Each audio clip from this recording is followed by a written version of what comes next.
Good morning, afternoon, and evening to our listeners across the globe, and welcome to in12d.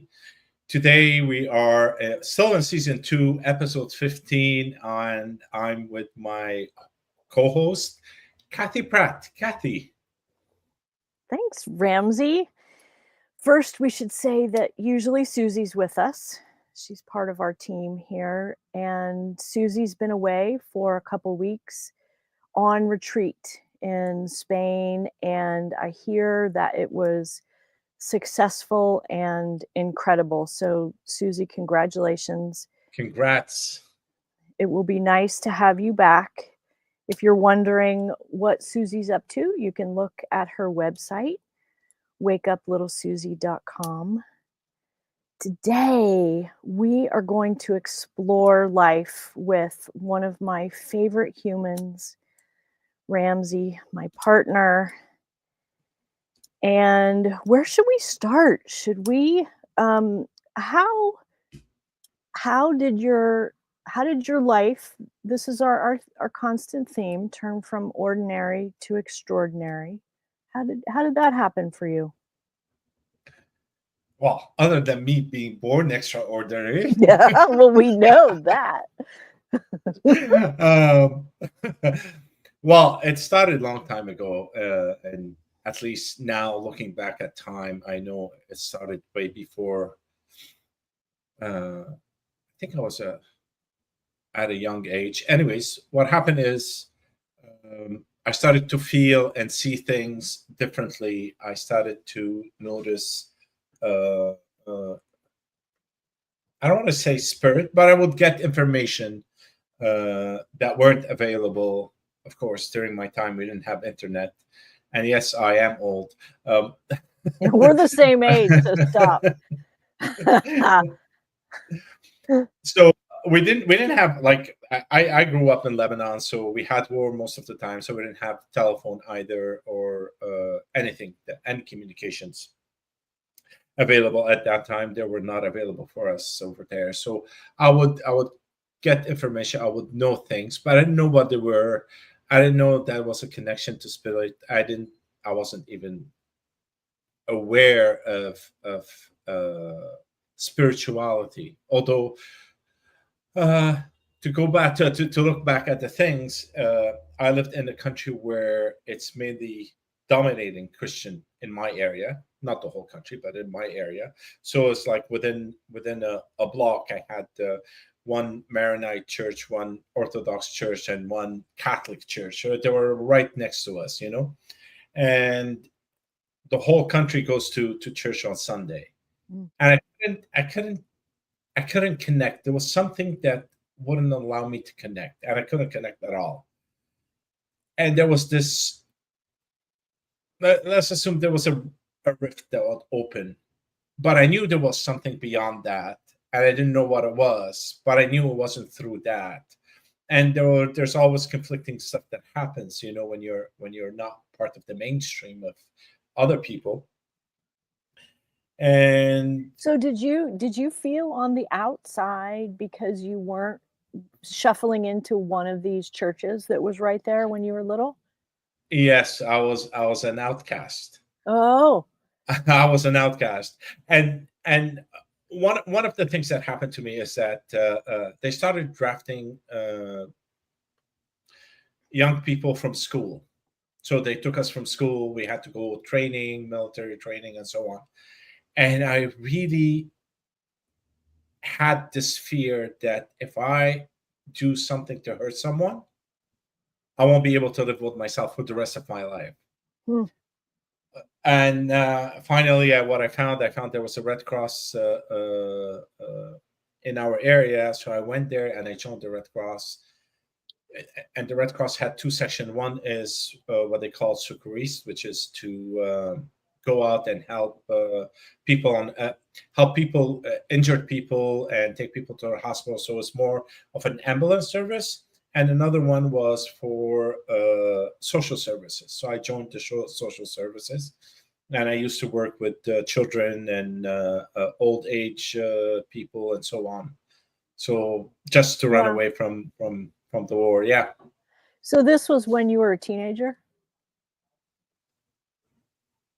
In my well, what would that be? No, in my early 20s. So I just skipped the teenage years. In my early 20s. Yeah. But as a Red Cross, we used to take I care never knew this about you. I have a lot that I don't talk about. Oh my gosh. So we were helping children, like we created a library for them. We got books so that they can, because there was nothing available at that time. Everything was destroyed, and we had to use the church to rent the place. Well, they used to give it to us, they never paid for it.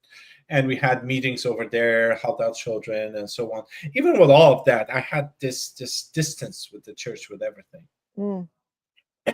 Until I immigrated to Canada in the 80s. I was in my late 20s. That's I was exposed to other stuff that I didn't know that they existed. When someone came and said, "Oh, you could do those energy healing thing, Reiki." So, what is that? I'm not into voodoo stuff. I was away from the church, but I still had my fears. Let me tell you. So somebody saw that in you before you even saw it in yourself. Yes. Interesting. Yeah. So from there, I go, "What is Reiki?" So they tried to explain it to me. I was still confused because it's a thing that I've never heard about before. Yeah. And so I ran to the bookstore, bought a book, and I go, "Oh my God, this is it!" And that's when all of it started to roll. I did my Reiki training, level 1, 2, 3. As a master Reiki, and I had still issues even with that, because I don't like levels. Yeah. I don't like people to be, I never like to be called a master. Right, the hierarchy piece. I couldn't get it. And that's another thing that I didn't like about the whole Bible structure, because from when I was a kid, the way I saw it, and it's still imprinted in my head, like at a young age, is that it resembles the Roman Empire. You have the whatever it's called, the head of the state, and he had his people around, his generals, and so on and so on. And I go, "Oh my God, it so resembles that." So slowly, I started to disassociate and move into the spiritual world. But even in the spiritual world, wherever I see something that resembles that, it's not a free flow, I kind of moved away from. So I learned Reiki. I learned therapeutic touch, and there was something else, some healing, other healing. So wherever there was something about energy healing, I would go and learn it. And slowly from there, I started to go into spiritual talks. I created the first spiritual cafe.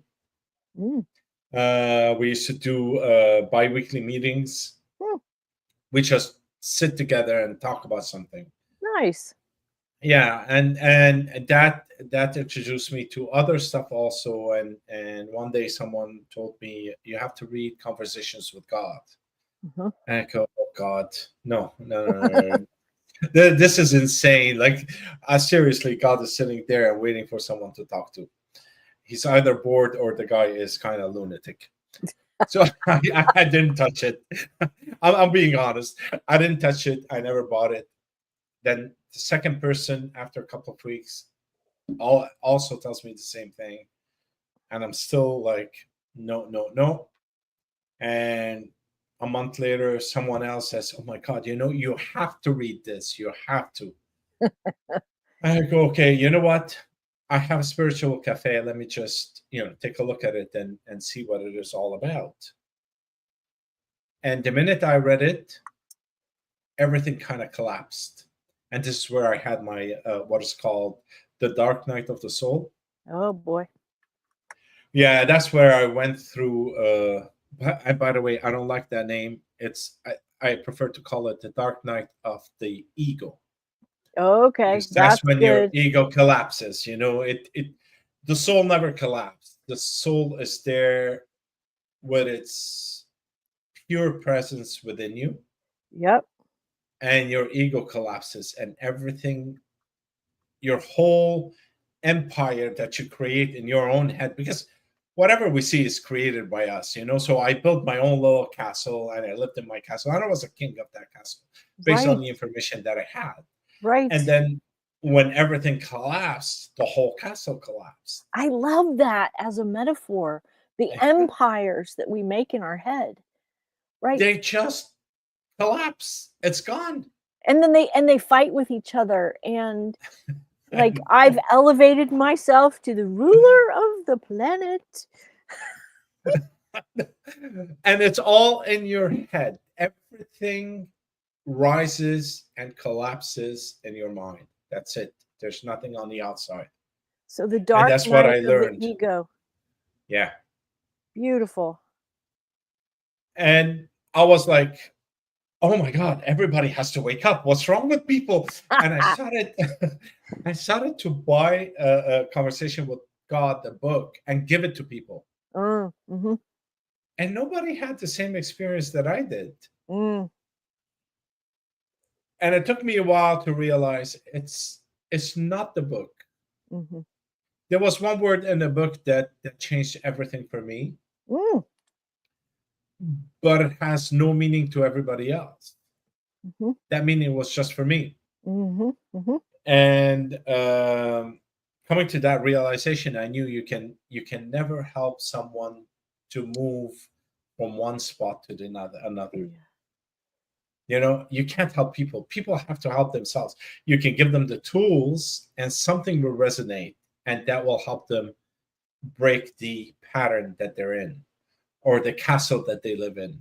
Because Right. seriously, we all live in castles. We all live in castles. We Yes. create them, and we're very, very happy with them. And we want everybody to play in our own castle under our own rules, Right. because that's where we feel comfortable. Yes. Yes. But once that is broken, everything is free flow. Everyone is approachable. Yeah. You understand where other people are coming from because they're still living in their own castle. And once you realize that, you start to play with people the way they want to play. Mm-hmm. And it just to keep the relationship going. And you live in a world where it's just open for everyone. Mm-hmm. Mm-hmm. It's a totally different world. It's a totally different view on life. Although my view on life was different from the beginning, but being in that state of mind is so relieving. It's just like, whoa. It's like you're always high. So what would you call that state of mind? Describe that state of mind.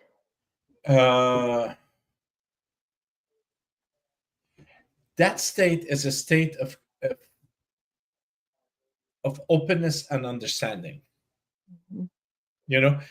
You have no attachment to anything,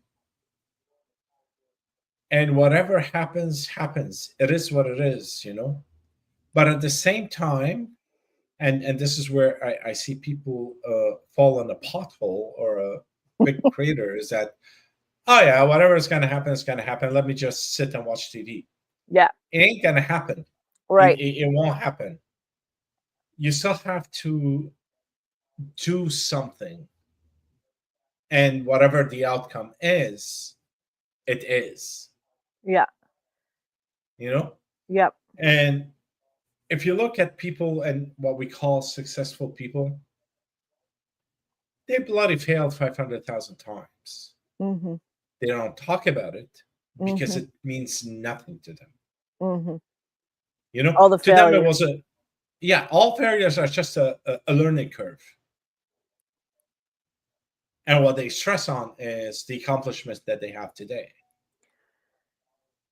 So if you don't look back, if you don't get hung up on a word, then the path in front of you is extremely wide Mm. and bright. Mm. And there are You know, others on it with you. that's when you start finding a tribe Yeah. who's walking that path.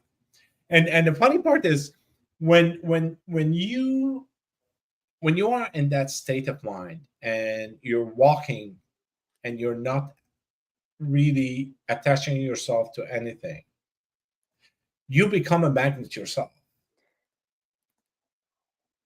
because you have this energy that is radiating of, it's not that I don't care, but it's, yeah, life is beautiful. It is beautiful. I lost my job. It's beautiful. It's Yeah. bloody gorgeous, you know. And of course, I'm not saying that you disassociate yourself from emotions completely. That's not true. Right. What happened is that you don't attach yourself to the emotions. You feel them, you acknowledge them, you let them through. It's a one way. Go. And allowing. Allowing, yes. And once they flow through you, there's nothing there. Right. Right. They can just You, keep going. yeah, you don't have to, because what happened to us as humans, we get stuck. Willingly or unwillingly, we get stuck, and then we rehash things over and Oh, over and over, and it's like, let's analyze it to death. And if you look at the news now, when we went into from news at 9 o'clock for 1 hour or have 45 minutes to 24-hour news, what did they have to do? They rehash the same thing over and over and over again. And when you do that, you're programming yourself to be in that space mm-hmm, mm-hmm, all the time, mm-hmm, all the time. So you can't get yourself out of it unless you do realize that you're in it. mm-hmm. And I can't remember who said that. You can't get yourself out of prison unless you realize you are in prison. I can't Mm-hmm. remember who said it. It's not mine. Mm-hmm. So the realization that you're in prison is your ticket out of prison. Mm-hmm. Wow. And if you think about the world situation, you know, some of these conflicts are generations and generations old. Yes. And what's his name? That author, Harari. He goes, we don't fight because of land. We don't fight because of food. We don't fight because of resources. We fight because of the story that we tell ourselves. Whoa. You know, and it is that thing that you rehash over and over again. You either create yourself as a victim, Yeah. and then you sit in a victimhood for the rest of your life, Mm-hmm. or you create yourself into another character and you build on it. Yep. Just bloody take off the mask, be yourself. There's nothing there. Right.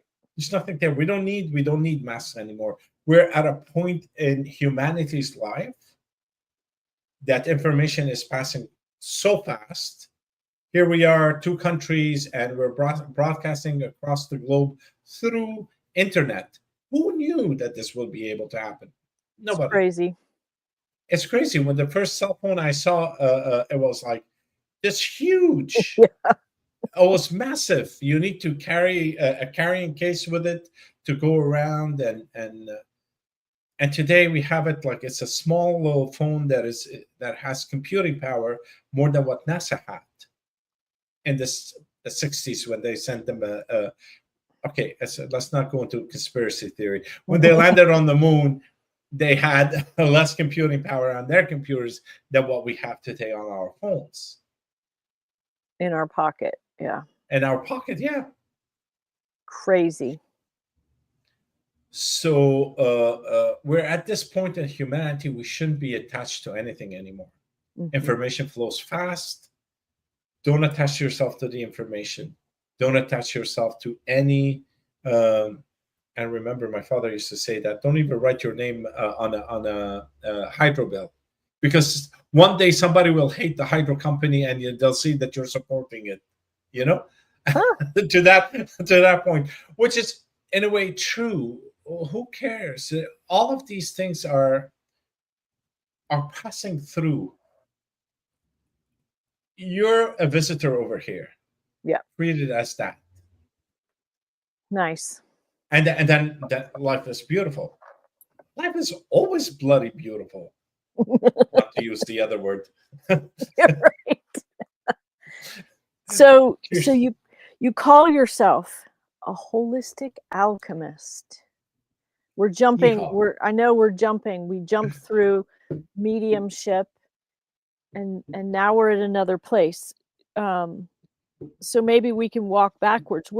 Talk to me about holistic alchemist. Okay.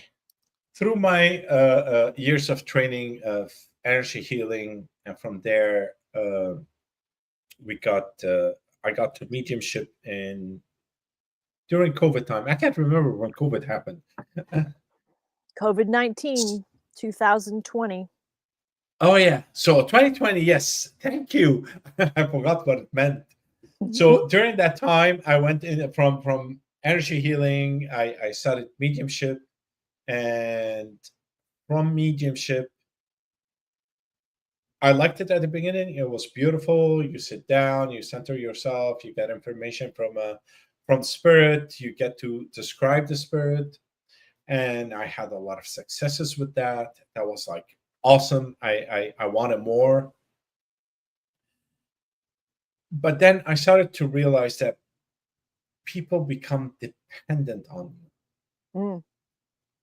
It's not on me. They depend on the medium to bring out messages for them. And that dependency took away from the power of the people. Instead of that person making a decision on herself or on himself, they wait to ask for an answer from spirit. Mm-hmm. Fine, yeah. There's a major change you want to do in your life. You're not sure. You want to ask a question. Cool. We all did. I did. When I was young, I went to some kind of a psychic and I got the information. But then you use that information for your own benefit, and then from there you make your own decisions. But I found people are so attached. So when I started doing those mediumship psychic readings online, it's the same people over and over again. Mm. So, and I've also studied NLP, neuro linguistic programming, basically hypnosis. Mm-hmm.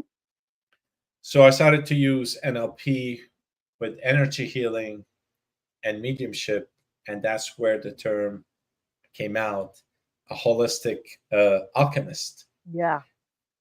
You change the energies. It's like changing, what do you call it, iron into gold. Mm-hmm. That's what the Arabs wanted to do. That's where alchemy started from. Mm. Mm-hmm. So to move away from dependency, I moved it into a holistic alchemist, whereby I would do hypnotherapy in a way. So I do hypnosis. I take people into 1 or 2 levels down into their subconscious and allow them to release whatever emotional trauma that is built in, and also help them to be able to see what's there for them. Mm-hmm.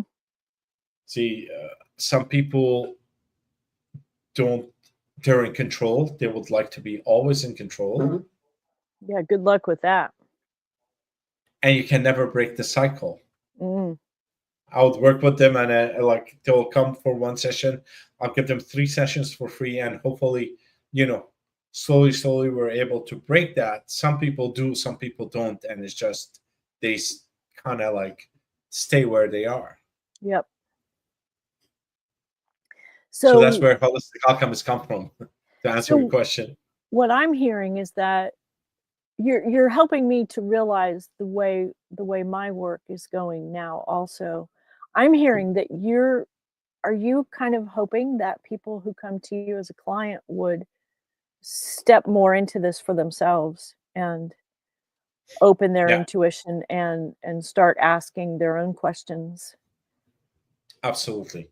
Yeah. Absolutely. And what I usually do, I help people by giving them tips to connect with their spirit guide. Yep.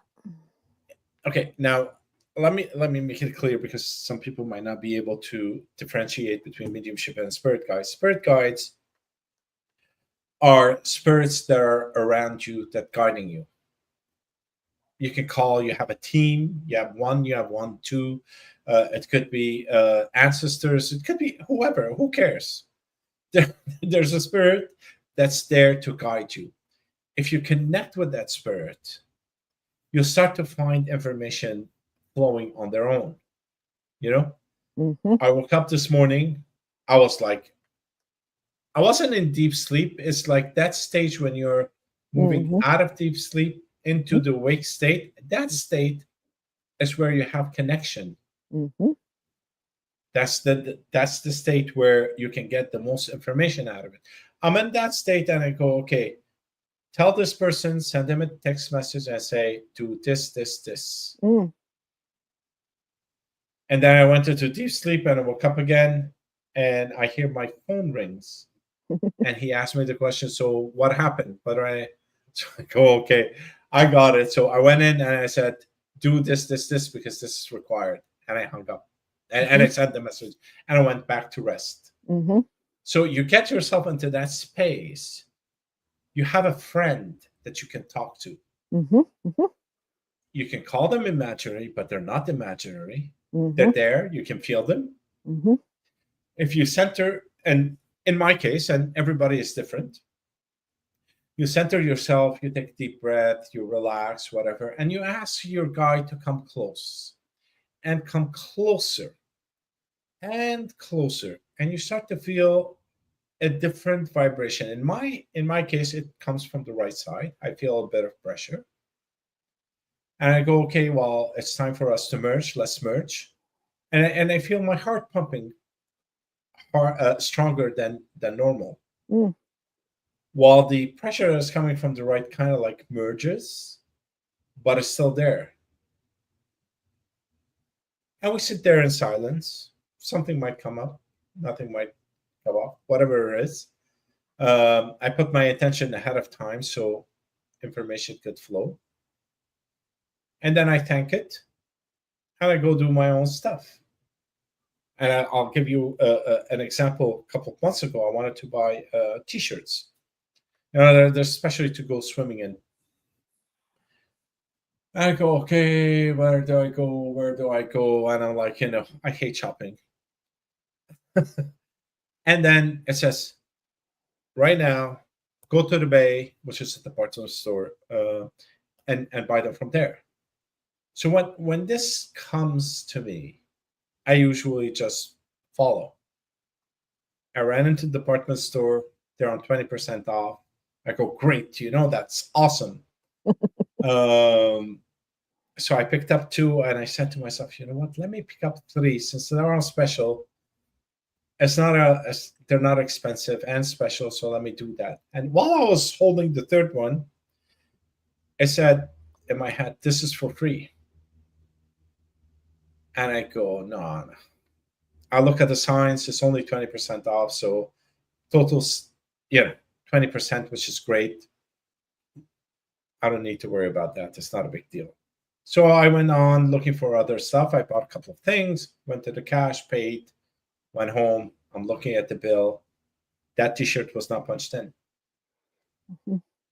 The guy behind the cash, he saw I had a lot of stuff, removed the electronic tag, wrapped it, put it in the bag, forgot to scan it.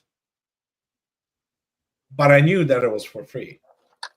Yeah. Yeah. So you get this relationship with your spirit guide, whereby it's always around helping you, guiding you along the way. Like a partnership. A partnership. Before I go somewhere, before I get in the car and I visualize the space and I go, I want a parking spot right over here. Yeah. And then you go there and you find it. It's waiting for you. It works all the time. Bloody all the time. All the time. Yeah. Yeah, I usually put my son on that. If we're going somewhere together, I tell him, I describe if he doesn't know the place and say, get us a parking spot Mhm. while I'm paying attention. And I don't think there's been a time where it hasn't worked.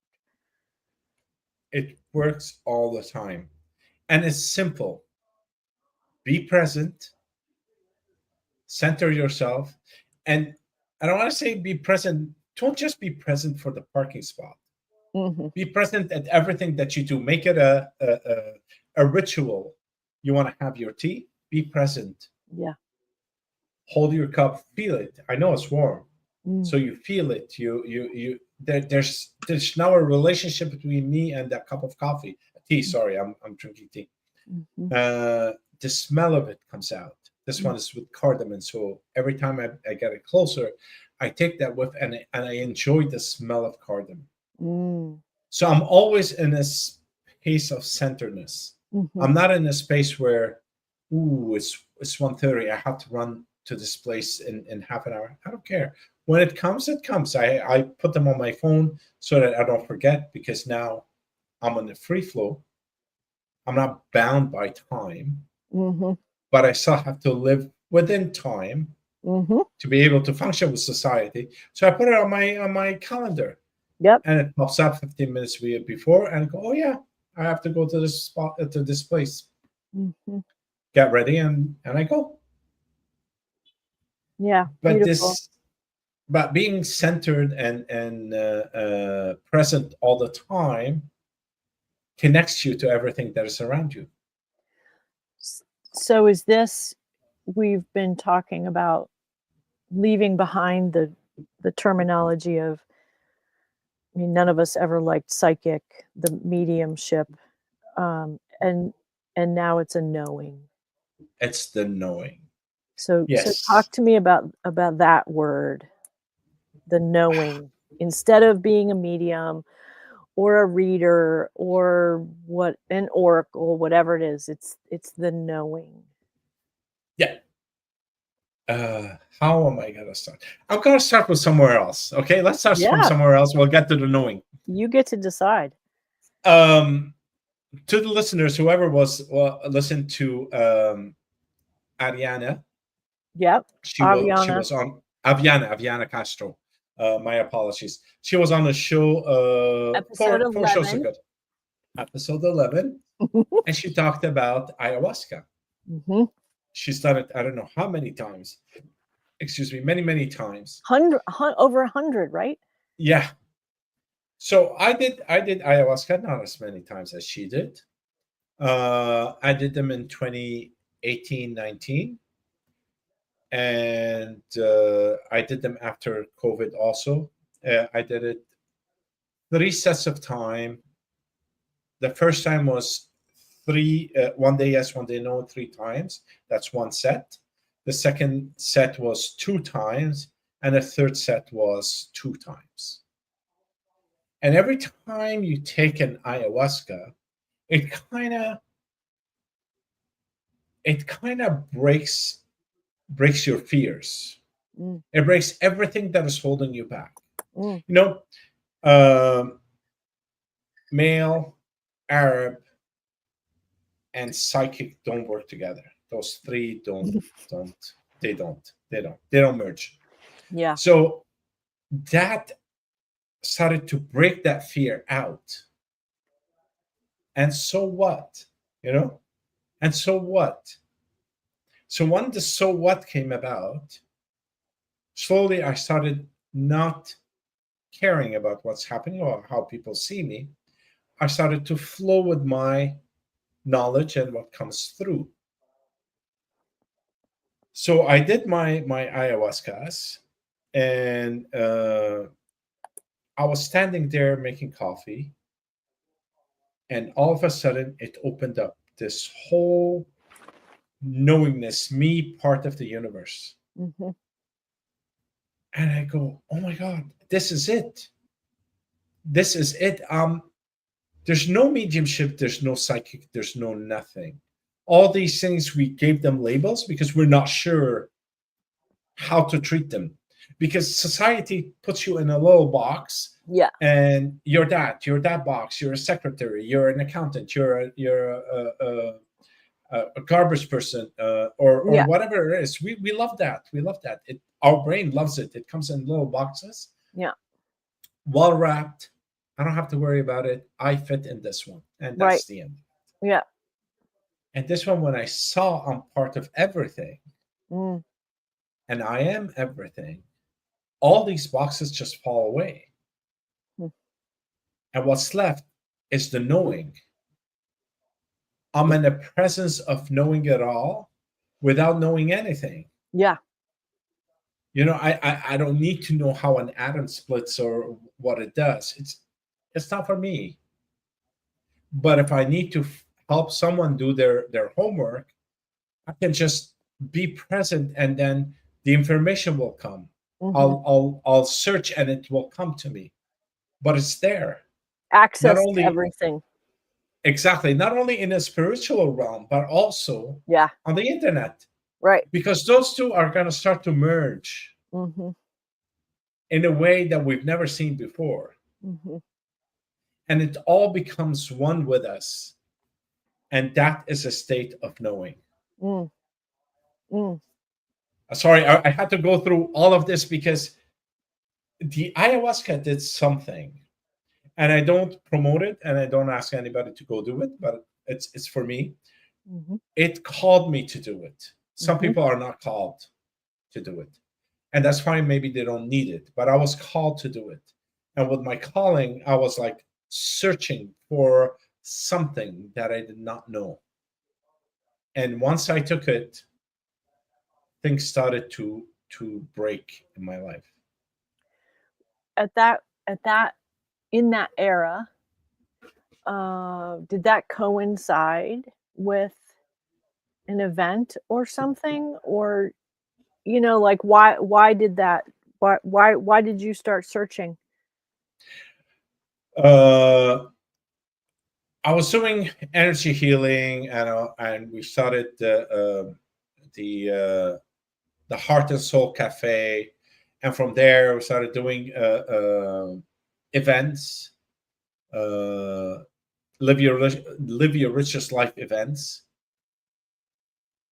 But there was something I don't know, something was calling, missing, whatever, something. And I had met someone before, and we were talking, and he goes, "Oh yeah, I did ayahuasca." I go, "Oh, what is ayahuasca?" And he explains it to me, and he did it in somewhere in South America. I can't remember which country he went to, but he did it twice with a shaman on top of a mountain or something like that. I go, "Oh, interesting." And he explained to me how his life changed. Mm. Basically, he found his niche that he'd like to be in and what to do and so like that. And I was living a good life, and I wasn't sure what was missing. I didn't know there was something missing, but I knew I needed that something. Mm-hmm. And then that's when we met the shaman, and I had my digestive system all broken up. So I came to Peru, and I did sessions with him, and he refixed everything, kind of thing. And I said, I want to do ayahuasca. Do you do that? He goes, heal your body first, and then we'll talk about it. Yep. 3 months later, I sent a message. I said, is it time? Because right now, the first sentence he said, it's like, no, I want it now. What are you Yeah. talking about? Like, I finally got somewhere, you know? And he said, yeah, come. And I went to Peru. It was I can't remember the dates. Anyways, I don't remember when it was. And I went to the jungle with him, and I did ayahuasca. And then I did the couple of months later also, and a couple of months after that. So that was kind of sealed my whole journey. So you said that you were making coffee and you had your realization. Was that, but that wasn't when you were digesting the medicine. That was No, after. that So was it way kind of after. opened it opened the curtains Uh, after you did it.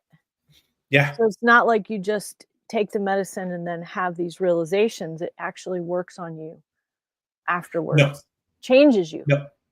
It changes you completely when you take it. It removes all your fears. So there's nothing inhibits you from you becoming who you want to be. Mhm. That's why I said psychics, male, Arab, they don't get along in a single sentence, you know. Yeah. But then after that, it's just like, oh yeah, so what? Mhm. Mhm. It breaks all of that. It removes barriers. Of course, you have to work on it, and it takes time. Yeah. And that's when I started doing the mediumship. Then I was started connecting with spirit more and more. There's a time where it all collapsed and the world ended and there was nothing there, but it wasn't there. It didn't go away. It was always there. But it's just my state of being had changed. Yep. Got myself back up and then reopened it. I didn't reopen it. Once I got myself back up, I was connected again. And I tried to keep myself at a certain level to always be connected. Yep. But we were doing on that day, it's just stop the labels. There's no labels. You're Yeah. a knower. Yep. You're a knower. And that's when it's just like exploded in front of my face. We are all knowers. Right. Right. Just Beautiful. keep yourself at a higher vibration and you would always know. And I was talking to my aunt actually a couple of I can't remember when. Anyways, she goes, "How does that work? Like this connection with people? How does it work?" And to the listeners, it's easy. It just came to me is that a mother and a child, they have a special bond. Okay, a child could be across the globe and they sneeze, and the mother will wake up from her her nightmare that her son sneezed or her daughter sneezed. It's amazing, that connection. It's Yeah. open. Yeah. We don't call it psychic. We call it it's a mother's instinct. But that mother's instinct is not only with the mother; Mhm. it's with everybody. Mhm. When you connect yourself to people, you visualize them. You go, "Oh, how's Kathy today?" Yes, the feeling is serene. Everything is fine. There's no problem. Kathy could be across the globe, and as a friend, I was, checking up on her. I can feel that. So, but the intensity changes. Yeah. When you have your son or your daughter, it's one level. If you're talking about your close friends, it's another level. If you're talking about a client, it's a totally different level. Yeah. But you're always connected to everyone. Mhm. You know, for example, I have with my friends. I was at work one day. I was going home, and it says, "Call your friend. Call your friend." Mhm. Oh, I said, "Oh, okay. I'm not going to call him. I'm just going to drive there to her house, and I'll see her." I got in the car. There's traffic, and I was tired. I go, "Ah, nah, forget it. I'm too tired. I'll go home."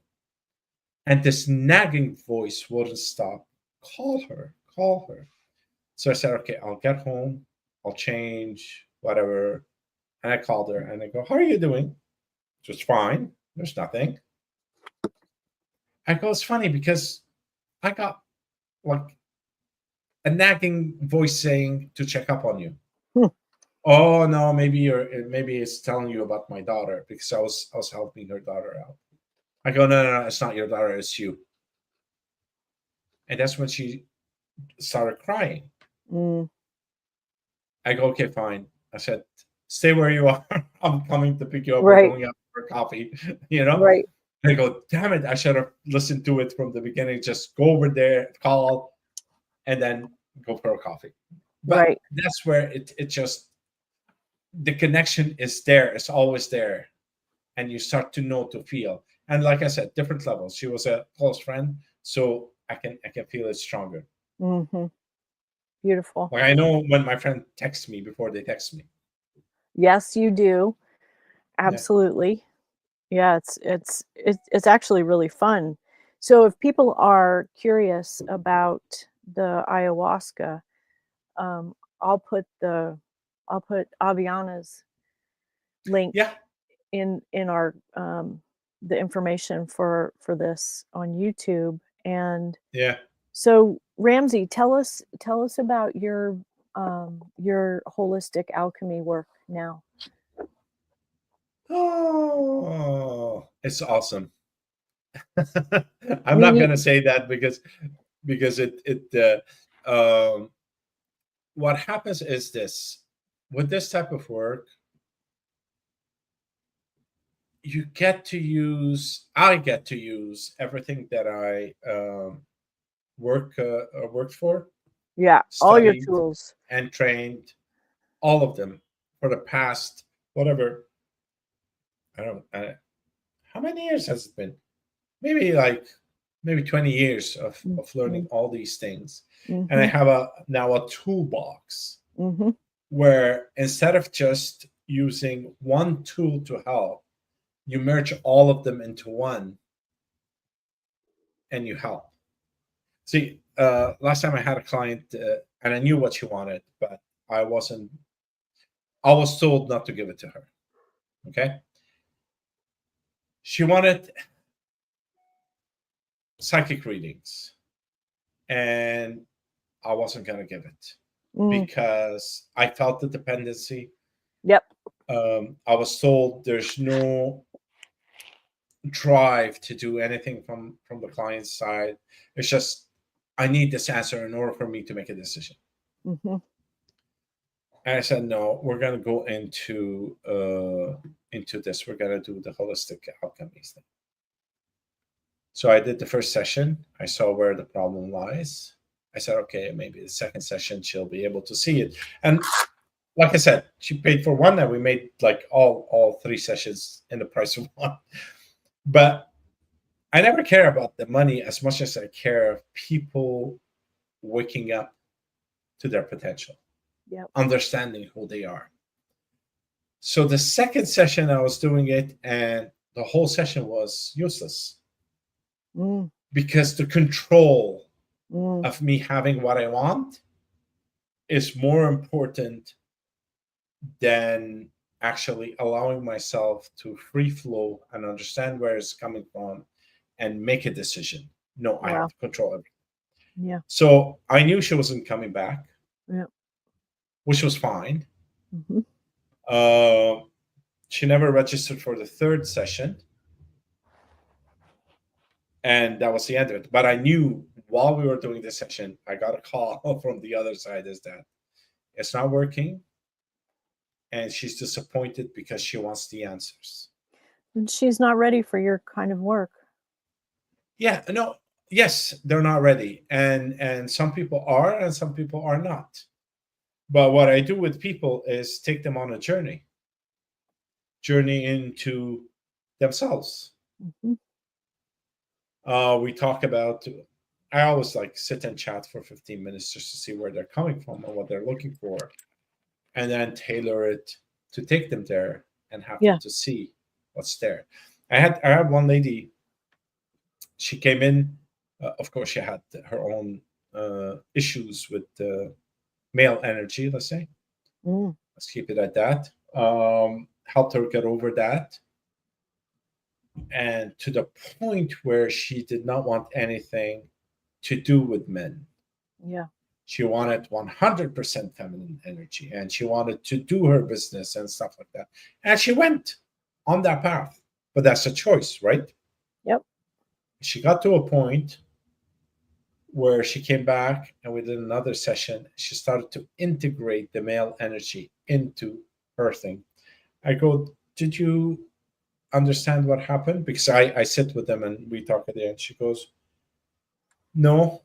I said, so I went over the previous ones and I went over what she did to the shoe. So I knew there was something missing in Mhm. me. Mhm. I was lopsided all the Mhm. time. Mhm. So I know sometimes people take it to one extreme because we all do that because we just dislike one side and we go to the other. And then slowly, once you come to your realization, you come to a more balanced approach to life. Nice.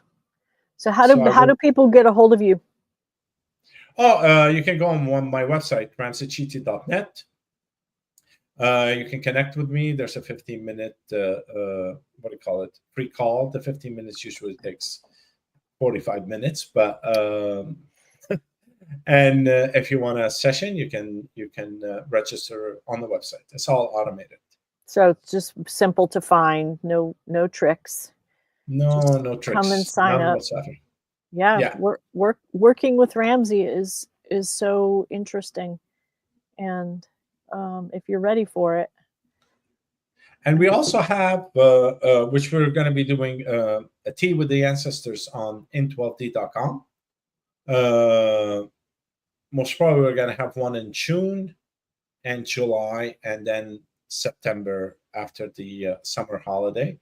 So please check us out on in12d.com, and also like and subscribe our channel over here so that you know what's coming up, because we have a huge list of people that are coming up between now and end of July.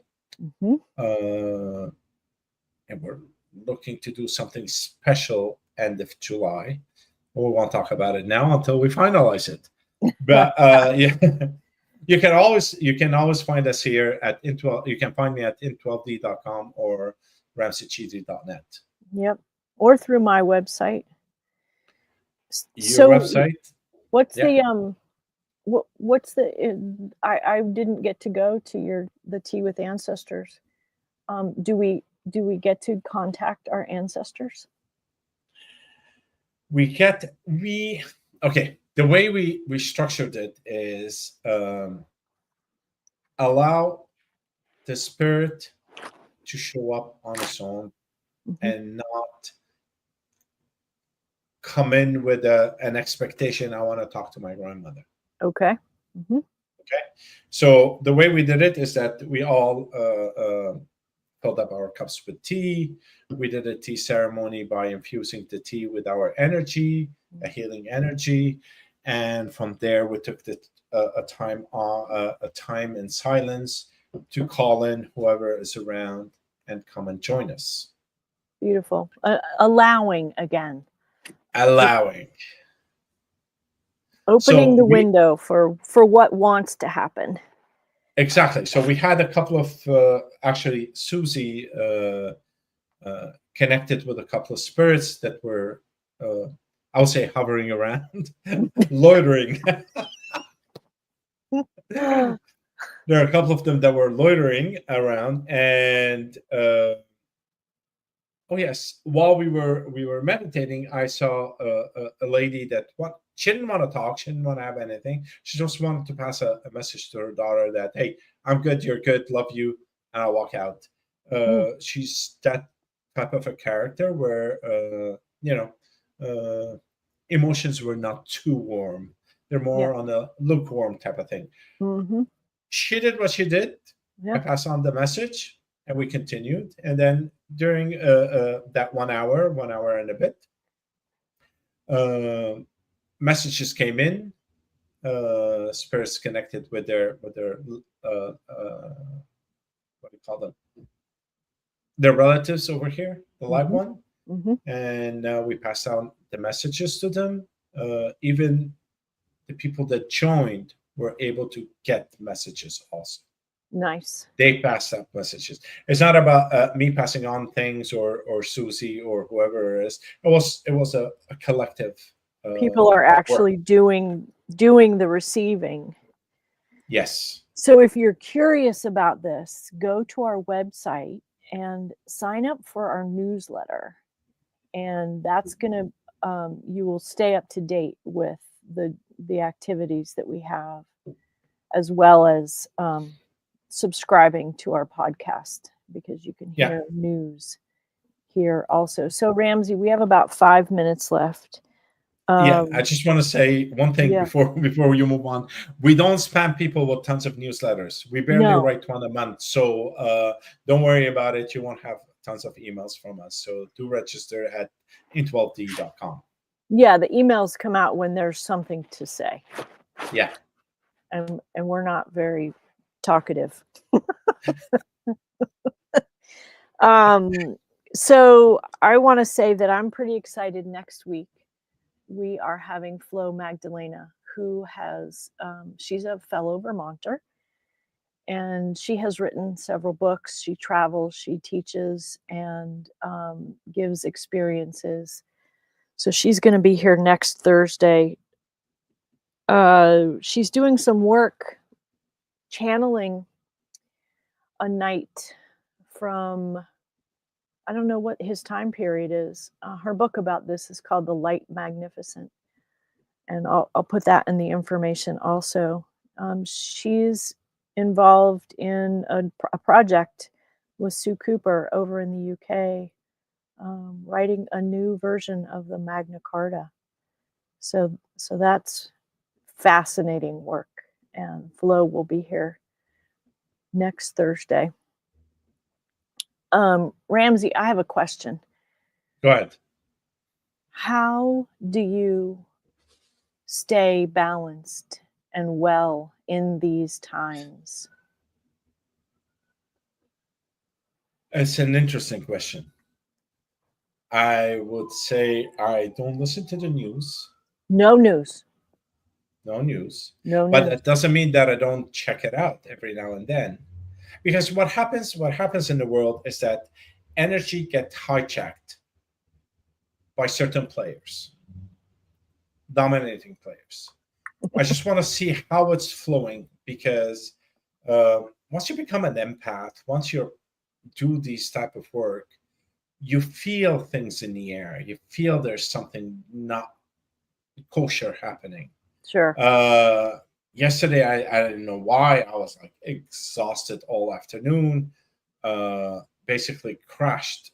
I went into deep sleep. Well, it turns out that there's a solar flares and this flares and that. I wasn't aware of them, but my body kind of feels that. So I do take a look quickly, scan the news. Oh, okay, this is happening, this is happening, this is happening, and that's the end of it. Yeah. I do not listen to commentaries. Yeah. I don't care. I Yeah. really don't, because if I cared or not, nothing's gonna change. Right. There's a path where these things are going, and I'll get there. With my your angst, your worry, your joy, it's gonna get there anyway. Anyways, exactly. So it's like you're sitting in a car and there's a traffic jam and you have a doctor's appointment in 5 minutes. You can get angry, upset at everybody around you. You get nervous. Or you can say, well, if I get there 15 minutes late and they'll take me, that's great. If they don't take me, I'll schedule another appointment. And that's the end of it, because you're not going to leave your car stranded on the highway and walk to the doctor's. You know, you're stuck, and that's fine. Right. To just enjoy that time with yourself. Mm-hmm. Meditate on it. Mm-hmm. Talk to your spirit guide. Make sure that the doctor is busy and he's delayed by the other client that he has, the other patient. There you go. You know? Yep. Set up your parking spot close to the door. Yes. So that you can make it in.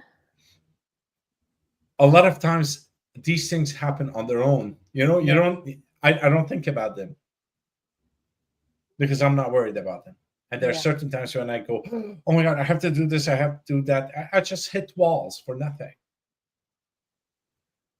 And that's when I pull myself back and I say, okay, fine.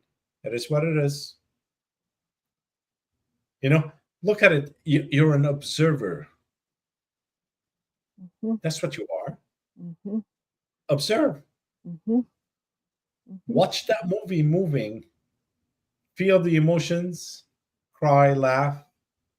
You know? Mm-hmm. And Pet at the end, dog. it's going to end. Pet your dog. That's it. Beautiful. Beautiful. Well, I loved asking you some questions. I loved being the center of this conversation today. And if you guys have more questions, please put them up in the chat and we can talk about them. And would love to see you here next week also with Flo.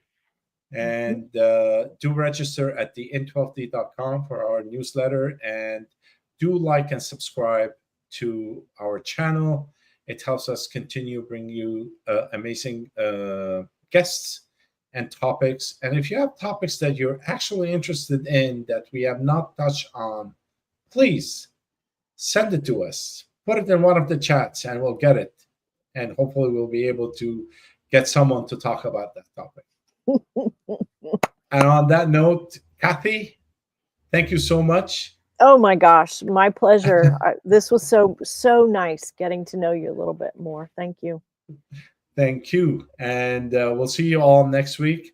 Have a pleasant afternoon, evening. Thank you for being with us.